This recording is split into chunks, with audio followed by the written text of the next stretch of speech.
Luc, chapitre 24. Le dimanche, elles se rendirent au tombeau de grand matin avec quelques autres en apportant les aromates qu'elles avaient préparés. Elles découvrirent que la pierre avait été roulée de devant le tombeau. Elles entrèrent, mais elles ne trouvèrent pas le corps du Seigneur Jésus. Comme elles ne savaient que penser de cela, voici que deux hommes leur apparurent, habillés de vêtements resplendissants.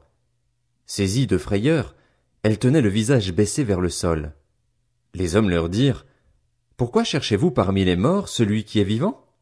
Il n'est pas ici, mais il est ressuscité. Souvenez-vous de ce qu'il vous a dit, lorsqu'il était encore en Galilée. Il faut que le Fils de l'homme soit livré entre les mains des pécheurs, qu'il soit crucifié et qu'il ressuscite le troisième jour. Elles se souvinrent alors des paroles de Jésus.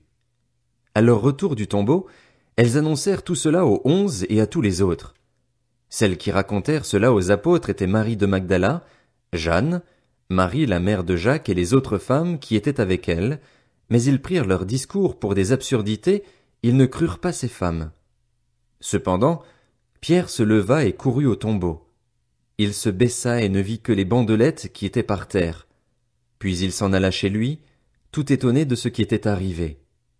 Ce même jour, 2 disciples se rendaient à un village appelé Emmaüs, éloigné de Jérusalem d'une 12aine de kilomètres. Ils discutaient ensemble de tout ce qui s'était passé. Pendant qu'ils parlaient et discutaient, Jésus lui-même s'approcha et fit route avec eux, mais leurs yeux étaient empêchés de le reconnaître. Il leur dit: De quoi parlez-vous en marchant, pour avoir l'air si triste? L'un d'eux, un dénommé Cléopas, lui répondit: Es-tu le seul en séjour à Jérusalem qui ne sache pas ce qui y est arrivé ces jours-ci? Quoi? Leur dit-il.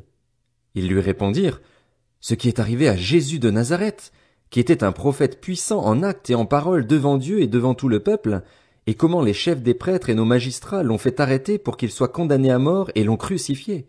Nous espérions que ce serait lui qui délivrerait Israël, mais avec tout cela, voici déjà le 3e jour que ces événements se sont produits. Il est vrai que quelques femmes de notre groupe nous ont beaucoup étonnés. Elles se sont rendues de grand matin au tombeau et n'ont pas trouvé son corps. Elles sont venues dire que des anges leur sont apparus et ont annoncé qu'il est vivant. Quelques-uns des nôtres sont allés au tombeau et ils ont trouvé les choses comme les femmes l'avaient dit, mais lui, ils ne l'ont pas vu. Alors Jésus leur dit: Hommes sans intelligence, dont le cœur est lent à croire tout ce qu'ont dit les prophètes, ne fallait-il pas que le Messie souffre ces choses et qu'il entre dans sa gloire? Puis, en commençant par les écrits de Moïse et continuant par ceux de tous les prophètes, il leur expliqua dans toutes les Écritures ce qui le concernait.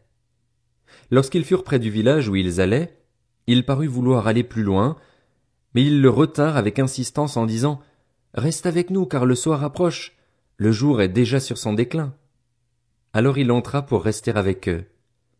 Pendant qu'il était à table avec eux, il prit le pain et, après avoir prononcé la prière de bénédiction, il le rompit et le leur donna. Alors leurs yeux s'ouvrirent et ils le reconnurent, mais il disparut de devant eux.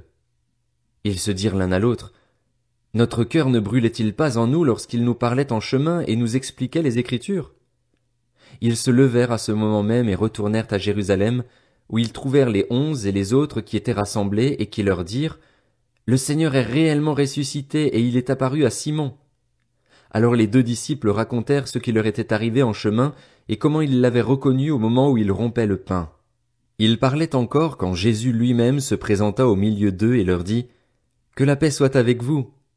Saisis de frayeur et d'épouvante, ils croyaient voir un esprit, mais il leur dit: Pourquoi êtes-vous troublés et pourquoi de pareilles pensées surgissent-elles dans votre cœur? Regardez mes mains et mes pieds, c'est bien moi. Touchez-moi et regardez. Un esprit n'a ni chair ni eau comme, vous le voyez bien, j'en ai. En disant cela, il leur montra ses mains et ses pieds. Cependant, dans leur joie, ils ne croyaient pas encore et ils étaient dans l'étonnement. Alors il leur dit: Avez-vous ici quelque chose à manger? Ils lui présentèrent un morceau de poisson grillé et un rayon de miel. Il en prit et mangea devant eux. Puis il leur dit: C'est ce que je vous disais lorsque j'étais encore avec vous. Il fallait que s'accomplisse tout ce qui est écrit à mon sujet dans la loi de Moïse, dans les prophètes et dans les psaumes.